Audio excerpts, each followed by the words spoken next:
poverty. The Antics of Arliss, Saturday the 1st of November at 10 o'clock.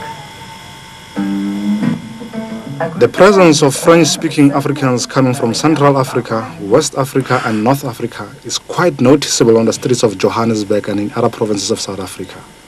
Among them, one finds qualified people looking for better salaries and living conditions, students seeking to continue their studies, business people and refugees fleeing from civil wars in their respective countries. Sador mizando do numonderina jovino dona fortuno do huewe nego ya huewe zambivo asovina do kobo do wibada govi bada na meponi no vale yo hunjira na don fortuno na babo jomora mije miru fortuno do bezado no do sirea. I am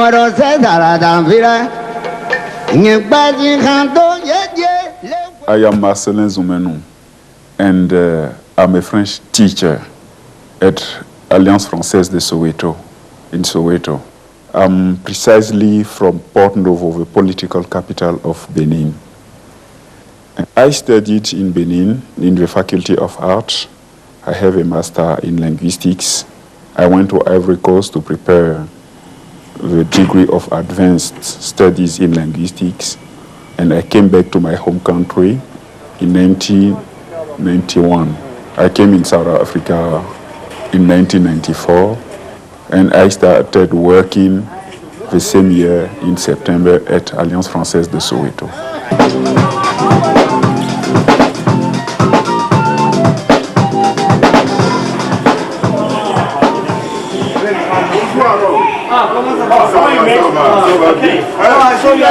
I'm late. Bonjour. Bonjour, Marcelin. Comment ça va? Ça va bien, merci. Et toi? Ça va très bien. Assis. When I went from my country first, I went to a French-speaking country, Ivory Coast, where I spent time studying, working as well. And when I came back to my home country, I worked in Benin as French teacher in Benin high schools for almost 2 years. And I decided to change, to go this time not in African French-speaking country, but in African English-speaking country. But at that time, I prefer South Africa because I found that it's a new country, new in terms of freedom enjoying, new in terms of true, real independence. So I can get job opportunity, I can get the opportunity to live the same life as South African, to increase my knowledge of the real political situation in South Africa. South Africa is not only attracting French-speaking African immigrants, but also people coming from other parts of the world such as Eastern Europe and Southeastern Asia. The Department of Home Affairs allows people from war-torn countries as refugees, especially people with a well-founded fear of persecution, with reasons of race, religion, nationality. Maybe a person is a member of a certain political group, or maybe a member of a certain social group. Burundi? Yes, sir. Any ID? Nothing to prove that you're from Burundi. No. Maybe you could interview me about it, because after the killing of my wife and children, I straight away had to run through Tanzania. Okay, just I was in a bathroom. I didn't have last one. anything. Finished. Oh, merci Père. Reçois la gloire, l'honneur, la puissance, siècle des siècles, au nom de Jésus. Amen. Amen. Avant d'écouter le message, before we listen to the word of God, je voudrais vous rappeler nous sommes tous étrangers dans ce pays, la plupart d'entre nous. I want to remind you that most of us, we are aliens, foreigners in this country. Et de temps en temps, nous apprenons, nous recevons des nouvelles du Congo, de nos pays africains. And from time to time, we do receive news from our respective countries. Lorsque ces pays marchent bien, nous sommes dans la joie. Lorsque ça ne va pas, nous sommes tristes, nous sommes malheureux. When the country is going great, we are happy. When it's going worse, we are sad. We came in South Africa because God wanted us to be in South Africa. And God spoke to my husband. He was here for a trip sent by the company where we were working in Congo. And when he arrived here, he got that conviction in his heart that he must come in South Africa and go to Bible school. We were already in the ministry at that time. He came back in Congo, and when he told me that, I also had the conviction that we must come because God wanted us to come here and to help the French-speaking people. It was in '91, I think, and it was the time where a lot of French-speaking people were coming down to South Africa, and they didn't have a church, they didn't have a place to worship in French. So we came here for that. The Lord spoke to me, and He said I must come here to study the Word of God and also to do His work. That's why I came here. So I am in mission, God's mission.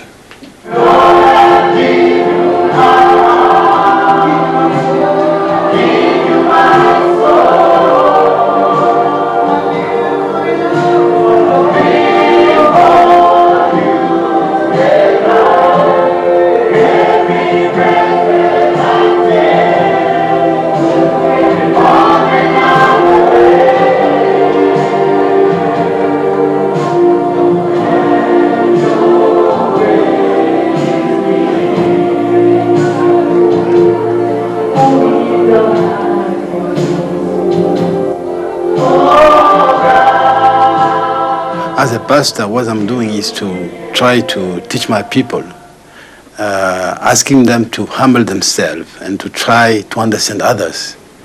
And they must understand that there is a difference between our culture and their culture. So I'm teaching them, saying that you must know that you are in a foreign country and you must humble yourself and understand people here and try to be in good relationship with them and understand how they live here. When you first arrive here, you are in the street and everybody speaks to you in Zulu or in Sutu or what, and you don't know what to answer, and you don't understand. You go to the shop, you buy things in English, and people, you know, they don't expect a black person to speak English. They expect you to speak a local language, and you don't know that language. And they speak, sometimes they laugh, they joke, you don't understand the joke, you don't know when to laugh, you don't know if you have to or not. You feel that, yeah, we are in Africa, we feel home, we see our black brothers, we feel home, but you still feel that you are a foreigner. You must prepare yourself quickly and go home. I think the main difference is the education or the culture. You know, in every country you have different culture. So the culture in our country is different from the culture here. This is the main difference. When I came here with my first Christmas Eve, I spent it in Soweto. And in Soweto, I didn't know that there were people who knew about my home country. And I was really positively impressed when they started talking to me about my home country. It was not easy at the beginning, but okay, in my profession, as I was, you know, meeting people every day, my patients were speaking Zulu, speaking Sutu, and they learned, they accepted me as an English speaker, a black English speaker, and I accepted them as they were, and I learned to understand their language bit by bit, and now it's okay, I can communicate with them. French immigrants must not judge South African from Hillbrow, because Hillbrow is not the representative area of South Africa. They must not judge South Africa from Berea. They have to go toward South African to look forward to know more about South African. If you go in other countries in Africa, and people know that you are a foreigner, they will invite you. They will call you in their houses. That is the culture of Black Africa. Wherever you go in Africa, it's like that. I've traveled quite a lot. It's like that. They will not let you where you are. But I've never seen that in South Africa. I'm here. It will be 7 years. I've never been invited in a Black South African house.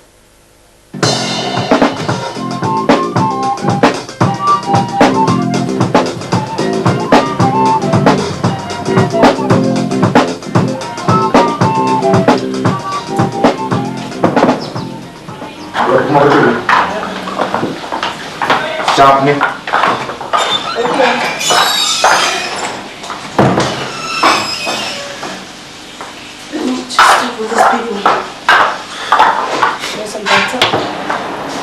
Some bread, please. Right. Yes. They said uncle is waiting for you. Yeah, I said to you. There's some bread. Uncle is waiting for you. Okay. I'm not sure I'm going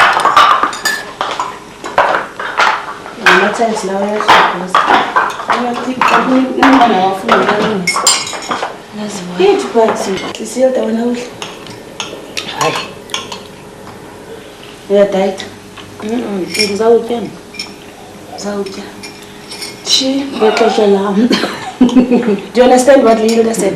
What? Do you understand? Listen. You must try to learn. You must learn to speak Zulu and Xhosa and Sotho. But I speak Zulu. You speak Zulu? Yeah. Xhosa and Zulu. Speak with me with Zulu. When they say hello, what they said? With Zulu. Sabo. Tell me. I eat wine. Leave it. We can't leave it just like that, bite.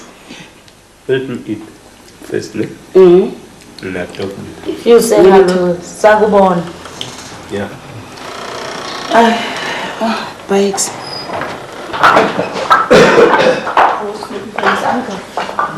Uncle. Yeah. Quand je suis arrivé ici, je ne connaissais personne ici en Afrique du Sud. C'est l'esprit comme ça qui m'a amené. C'était très difficile au départ pour moi. Et puis, j'ai appris à conduire ici. Tout au début, je faisais des petits boulots qui ne payaient pas du tout bien. J'ai fait pratiquement quelque chose de 8 mois. Je conduisais. Après, j'ai acheté ma propre voiture. Je reçois mes compatriotes qui viennent de mon pays et je fais les courses avec eux puisqu'ils ne connaissent pas le pays. J'essaie d'interpréter pour eux. Ils achètent la marchandise, je les accompagne ici à l'aéroport et c'est comme ça que je vis moi. On se partageait flat avec les amis. Après, je me suis libéré. Je suis maintenant seul. Là où je suis, par exemple, je suis avec les Zoulous. Je suis le seul francophone dans la parcelle. Ils sont sympas avec moi. Pas de problème. Je me suis habitué. For 2 years. 2 years and maybe khotla mo ntlo mo batle na le 1 year 6 months netse ke metsi fela ke mona feta wa ka dikoloi fela mo strateng mo ke sa itse re wetsa eng go tsagala then a tla ile gore o tla le batho ba tlonwang mona mo ntlo then le khona ke ntse ba ka fela ngare most ya makhongo bana mo ene ke ba tseba ka fela ba itshore gantle a se batho ba respect actually when I respect ene ka fela ba nrata and then the whole street I go out Ivona, Mama Ivone, understand? To tsana ka nitse. Ba rata o tlodila metsi o a mtshare. Ba bana lo tla tlodila.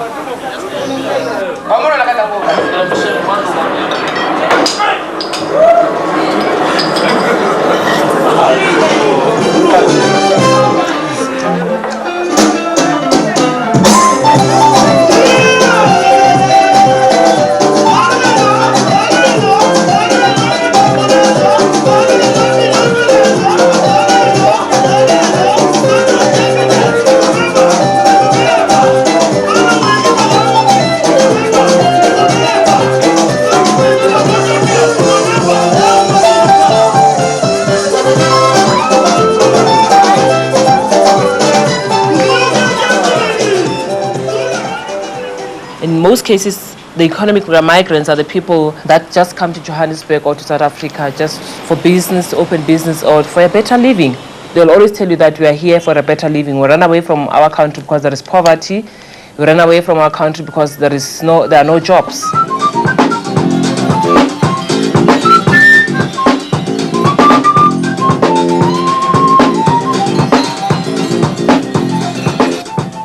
I must say, we are here in Randburg, waterfront, flea market.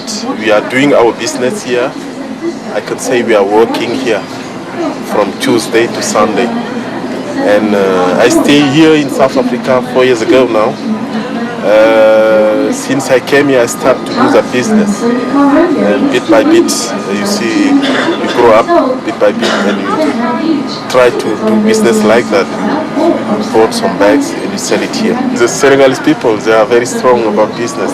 Everywhere they go, they do their own business. I can say 90% Senegalese people who stay here, they are doing their own business. Their skin is business. The bags we are selling here, leather bags. Those bags are imported from Senegal, and we've got snake skin leather bags, crocodile skin, lizard skin, iguana skin. You see, this one is lizard skin. You can see it here. We've got other type like crocodile skin. This type is snake skin, and we make a purse also. We make a purse. We make a bag. We make a shoe. You can see it on the other side there for the shoes. Like this one. This type of shoes. And you can see the big python here. Python skin. We use it. This one is a natural color. And we use the skin to make those bags, the wallet, the purses, and the shoes. Yes.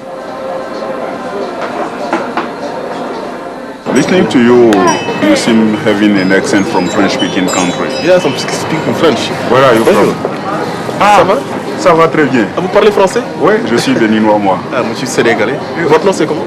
Je m'appelle Marcelin. Et vous? Je m'appelle Sey, mon Marseille. J'ai toujours entendu parler de vous sans jamais vous rencontrer. Ah bon? Quelle chance. Heureusement. Ça va? Ça va bien. Ça marche un peu? Oui, ça va. Depuis quand est-ce que vous faites ça? Je crois que ça fait 2 ans de cela que je suis dans ce maquette. 2 ans? Ouais. Et ça marche? Enfin, on se débrouille, on s'accroche. Comme ça? Ouais. Comme c'est difficile, on s'accroche. Moi, j'enseigne à Soweto. Je suis professeur de français à l'Alliance. Professeur de français. Moi, je suis professeur, mais malheureusement, je ne l'applique pas ça ici. Et qu'est-ce que vous avez fait? J'ai fait une maîtrise en mathématiques, mais actuellement, voilà, ça tombe bien. Les mathématiques et la réponse arrivent. What are the problems experienced by the Department of Home Affairs? The problem that we normally encounter, especially in our Braamfontein office, is overcrowding, because one cannot separate between who's an economic migrant and who's a refugee until one is being interviewed. So why Mr. Guya choose South Africa specifically? Because you see, South Africa is a new country. It's a black country and it's a white and black country. He can hide himself here. You have stated that you fled Senegal because of rebel forces, and you grew up in Casamas region. Yeah. And most of the people, or is it all? Most and all are different. Are the all people or most people were forced to join MFDC rebels? Most of them. Good. And Mr. Guya therefore fled Senegal to Sierra Leone for 2 years. For 2 years. Yeah. For a better life. For a better life. And Mr. Guya further fled to Liberia. For 3 years. For 3 years also. For a better life as well. For a better life. Mm-hmm. And Mr. Guya entered RSA on 21 September 1997. 1997. Okay, came through Johannesburg International Airport. Yeah. Okay. And Mr. Guya further claimed that he is in RSA for hiding himself. For hiding himself. And what else? That's all. Repeat again, sir. Okay. Mr. Guya is in RSA for hiding. For hiding. For hiding, yeah. Is he here for hiding? For hiding himself, yeah. Another way, for running for... For running for... Rebels. For rebels, yeah. We give them status to stay in our country, and then on expiry of their status, they can then renew their status pending the situation back in their country. If the situation is still not normalized, we carry on renewing their stay in South Africa. If things can just improve a little bit, no, I'll go back to my place.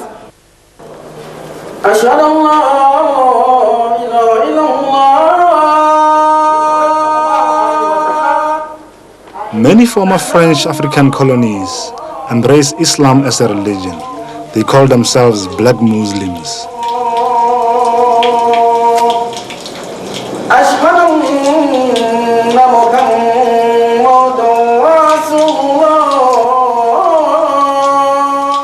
My name is Toure Amadou, and I'm from Ivory Coast. I'm studying at Vet University. I'd rather say that I'm a Black Muslim. Yeah, because here in South Africa, you know, Islam is identified with Indian. They call the mosque Indian Church. At Vet University, you have sons and brothers of Bilal. Those are Black people who try to organize themselves to set themselves free. Because here, when you're Muslim and you are Black, it's very hard. When you go and pray, people look down on you. They don't know what Islam is.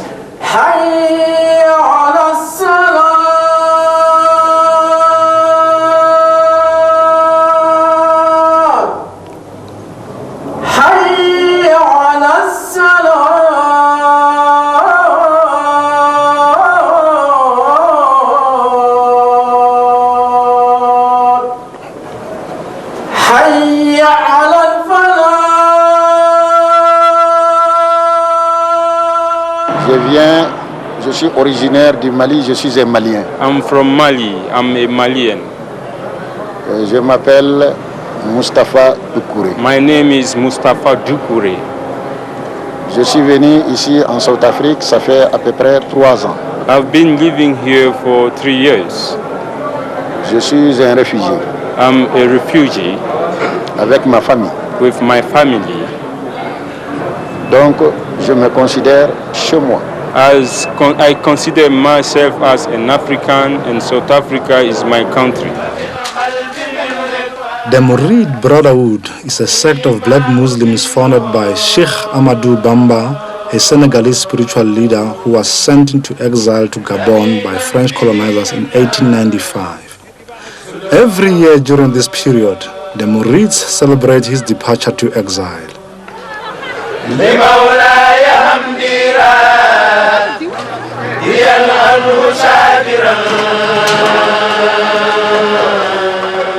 We are here for preparing the food for about 2,000 people who are going to gather today at Johannesburg for celebrating the departure of exile of our Sheikh Ahmadou Bamba from Senegal, a Black people who had to struggle against white people who wanted to stop him of spreading Islam in West Africa in the end of the 19th century.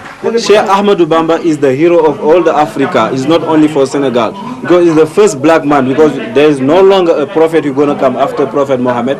But when you can call, as the Quran said, there's no other, وَمَا أَرْسَلْنَاكَ إِلَّا رَحْمَةً لِلْعَالَمِينَ, is meaning the prophet was sent for all the mankind. You understand? All the mankind the prophet was sent. And all the prophets are not black. They are white, or otherwise they are from Asia. The first black man who come and show a black man can have his proud, and his pride is Sheikh Ahmadou Bamba. That's why in other side we take the Sheikh like a hero of the Africa. He's the first man who go to oversee, fight the white man, tell them we black, we have our pride. Shukuti mnukala wambili uthando benthandana naye. Umuntu waseSenegal ngikale ngothandana naye kuqala. Kanti yena uzondidonsela kule ndawo endikuyo ngoku. Ndifunde ukuzihlonipha. Ndafunda nokwazi uNkulunkulu. Ngoba exesheni elininzi beningamazi uNkulunkulu. Kodwa hayi ukuthi ebengekho uNkulunkulu ebekhona nabanye abantu benishumayeza, but kukhona isiphiwo endiye ndasiphiwa ngabo. labantu ngoba naku sendiphakathi kwabo namhlanje. NgoFebruary ndadibana nomfo waseSenegal ngo-1997 wandibuza ngubani igama lam, ndathi ndinguGrace. Wazichaza wathi yena u-armed gay. Wathi uvelaphi, ndathi ndivela eQueenstown. Wathi yena usuka eSenegal, ucela uthando apha kum. Azange ndimsokolise, ndavele ndathi ke mna ewe.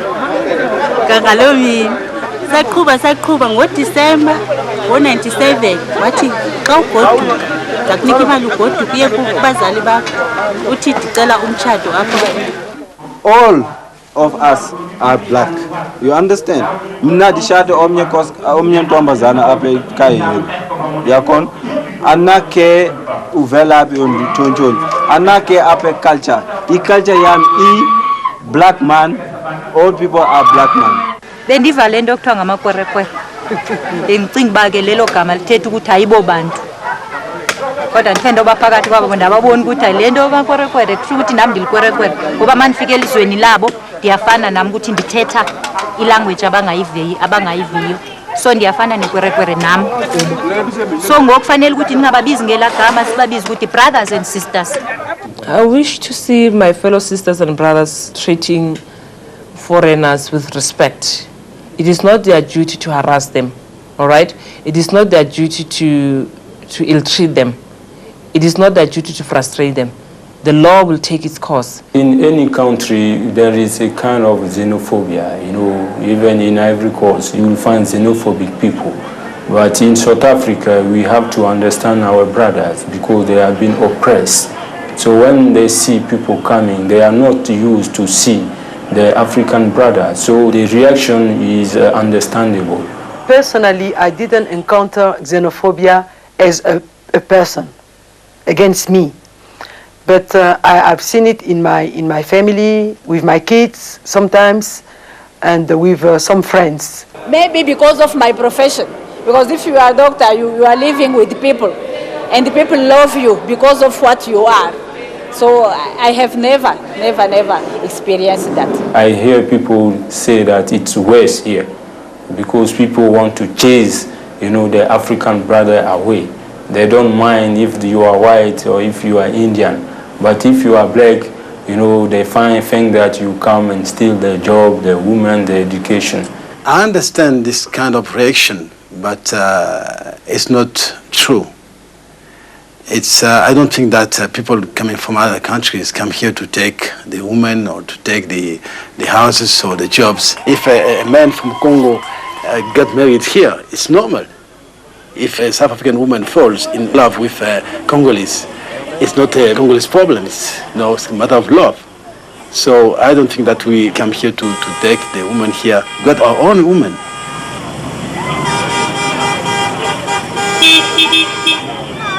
I think that the root of the problem is a lack of education.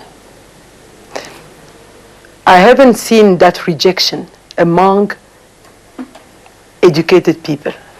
I mean, doctors, lawyers, and people who have traveled a lot. They don't reject foreigners. But the man in the street, the man who doesn't understand, what is to live with other nations, the man who is still very close to his own culture, to his own values, he will reject the foreigners. Maybe as far as Francophone is concerned, there is a problem of communication. If we don't speak French, we cannot communicate. And where there is no communication, there are misunderstandings among people. When you go to a taxi rank to catch your taxi to job, and you don't speak Zulu, you don't speak Sotho, you can't talk in the bus, in the combi. When you speak English, the driver is angry right now. The best thing is to learn the local languages, because I know some Francophone people who can speak Zulu, Sotho, they have no quarrel, you see, but because language play a major role here in human relation. So I think that the xenophobia stems from, the lack of communicating properly. I think that the media have something to do about that. If they promote those values, they speak about, instead of talking about these foreigners who are coming to take our employment, they can show the positive aspect of these people. They are bringing something to us. We also have something good to give to them. If we are exposed to this xenophobia, we will understand that when we will go back to our country, we'll try to be in good terms with other foreigners. The common perception of foreigners and of South African are that foreigners are bad, and at the foreigners' side, South African are bad people. No, you can judge from abroad. You need to be near, close to the person before judging him. You can judge when you are far from him, because there are aspects of his personality that you don't master.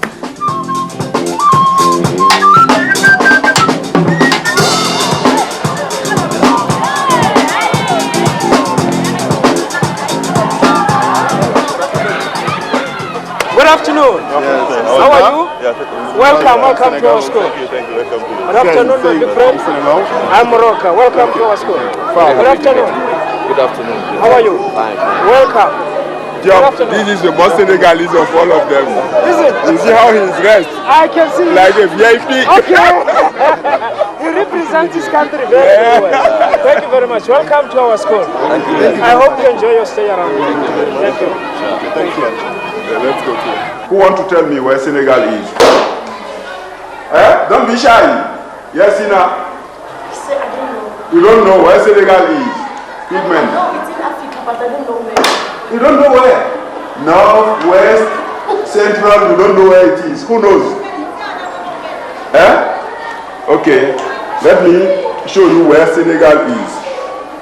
Look. Show me Senegal there. Somewhere here. Here it is.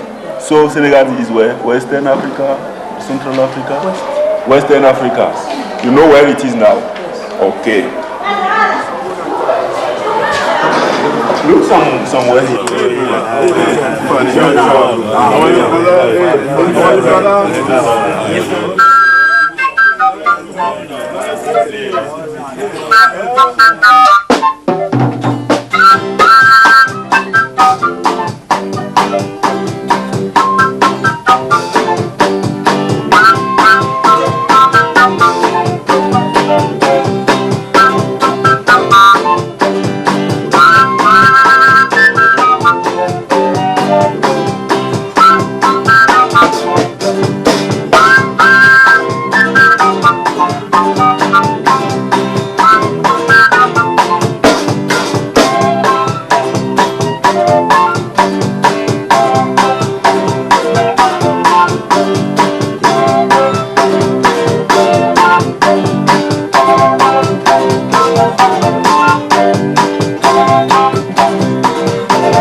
feel at home in Soweto, and I'm delighted to bring them to Soweto, and I think somewhere along the way they feel more in Africa and more comfortable in Soweto. We are very happy to be here and to see brothers, and we see the different what we were thinking before, what we thought like Soweto, and that we see here in the place now. You see, it's very totally different. People are very kind, and we feel like we are in Africa. If you think deeply, you will see there is so many similar things about our culture. They're not aliens. They are our brothers, man. They are Africans. And what is this? Is this not Africa? Les manifestations du sang en Nord africain in tutti i governi due, masculini, italiani, sono with distinction.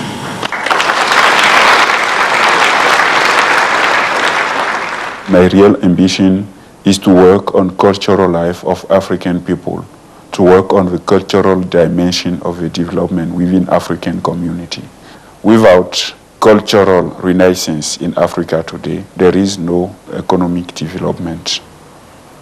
Because the whole Africa as a continent has its own specificity. And we must not build our community on the same image like Western countries. We must integrate our cultural data to our process of development.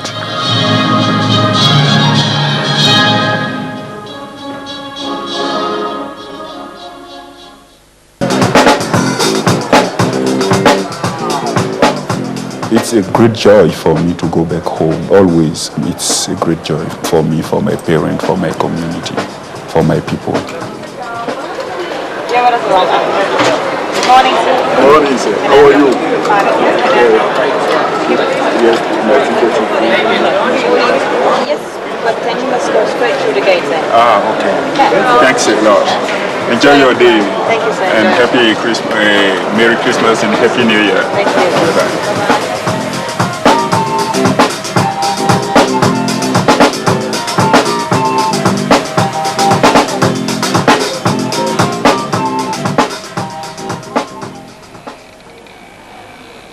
We are at my father's house.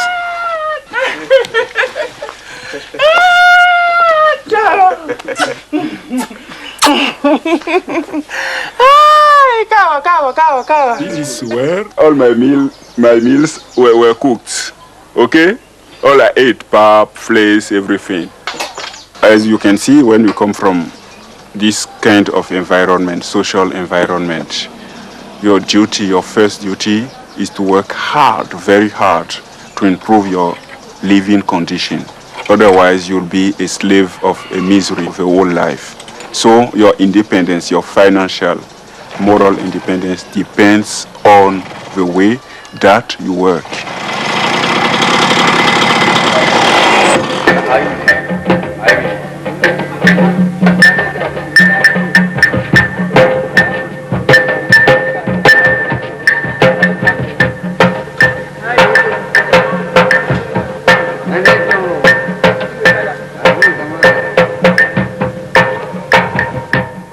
This is my father's grave, and according to my tradition, the dead persons are never died. They are still living with us. They protect us wherever we are. They are like a candle in the night. And as far as I'm concerned, it's a ritual for me when I come back from Johannesburg to come and meditate on my father's grave and pray on his grave, concentrate myself on his grave.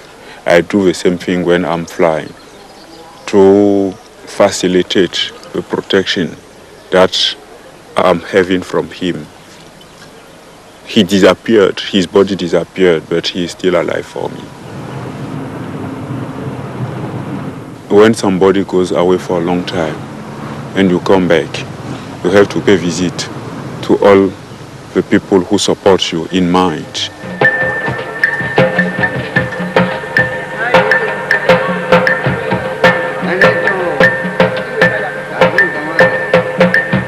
We can't conceive development without being ourselves, denying what is our real soul, our culture, what has brought us up. I mean our tradition, our culture.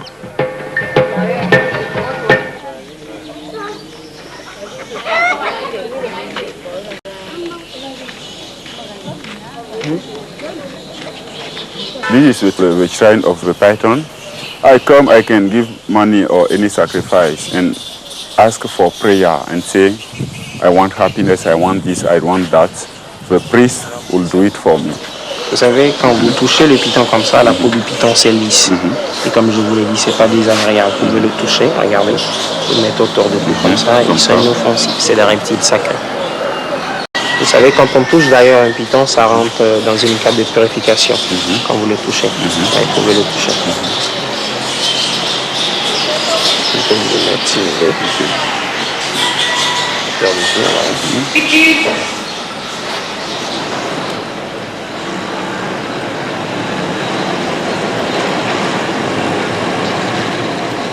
Benin is a small country, small by dimension, but great by his culture, his civilization.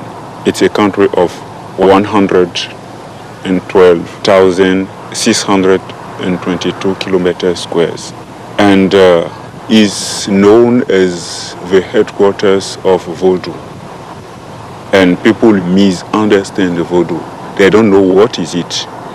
Vodou is a religion like Roman Catholic, Islam, and you can find it everywhere. Vodou in our country is still Vodou, and it's very important. For us, Vodou means protection. Vodou for us is protector. So whatever Western religion, Christianity says, we don't care. Vodou remains powerful and very important in our society, and it's a part of our culture. We can never give up. Et tous ceux qui crient Jésus, Dieu aujourd'hui, viennent tous de Vodou.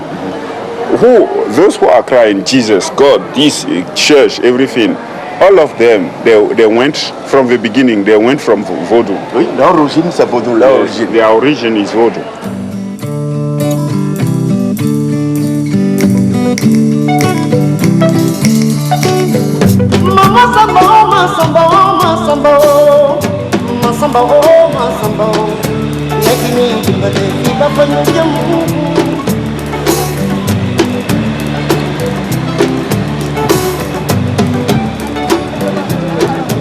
In Benin, we have the biggest market of Africa, Dantopa.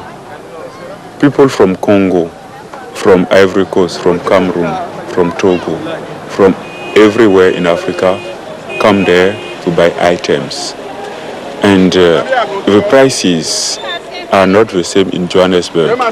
Apart from that, and the most important aspect in the economy is informal trade. The informal trade is developed in most of the Francophone countries of Africa. South African people who start discovering Africa now can come to these countries, learn, see how people are managing their own business and learn from them. And from that side, they can go back to their countries, initiate exchange between South Africa and Francophone Africa as well. In Benin, like in most French-speaking African countries, changing foreign currencies at the marketplace is a way of life.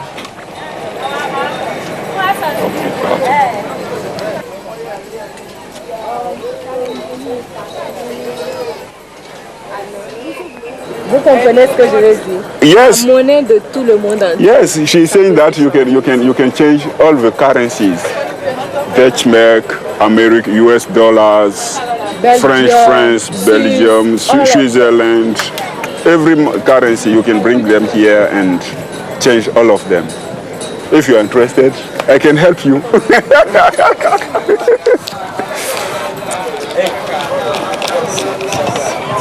On est même il y en a 177 000. 1, 2, 3, 4, 5, 6, 7, 8, 9, 3, 4,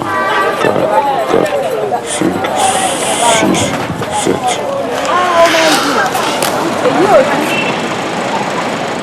In the community, there are inequalities.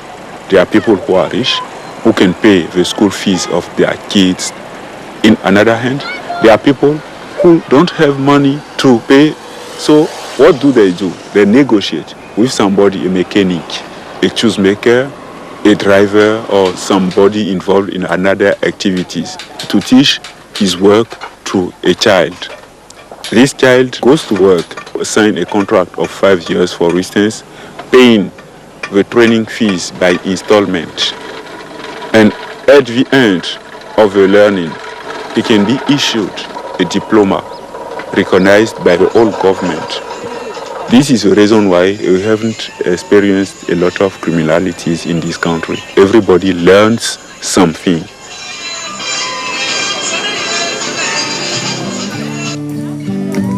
Ganvier is known as the African Venice. It is a village built on water in around 1717.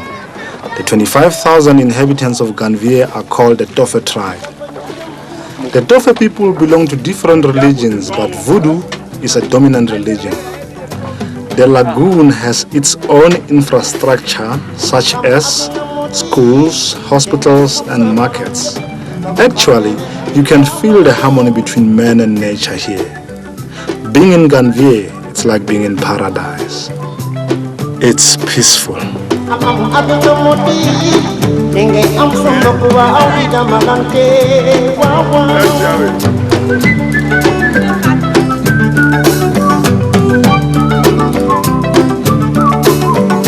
Yami aduna modi am wërgu yaram sobatal aduna wo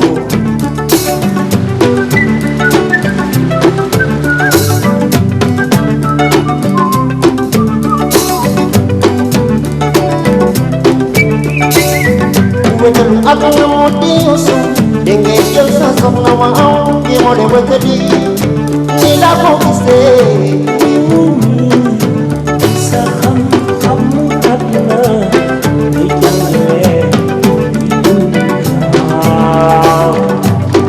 aduna modi denge am sa takandar wa aw ngir mo lay donu ëlëk ni la ko gisee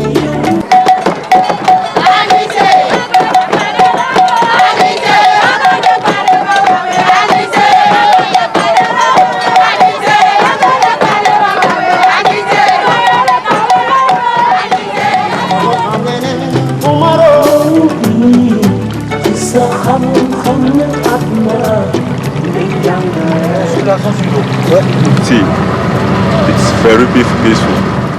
If we can try to be at peace with our inner self and our fellow beings, then the African Renaissance goal will be realized.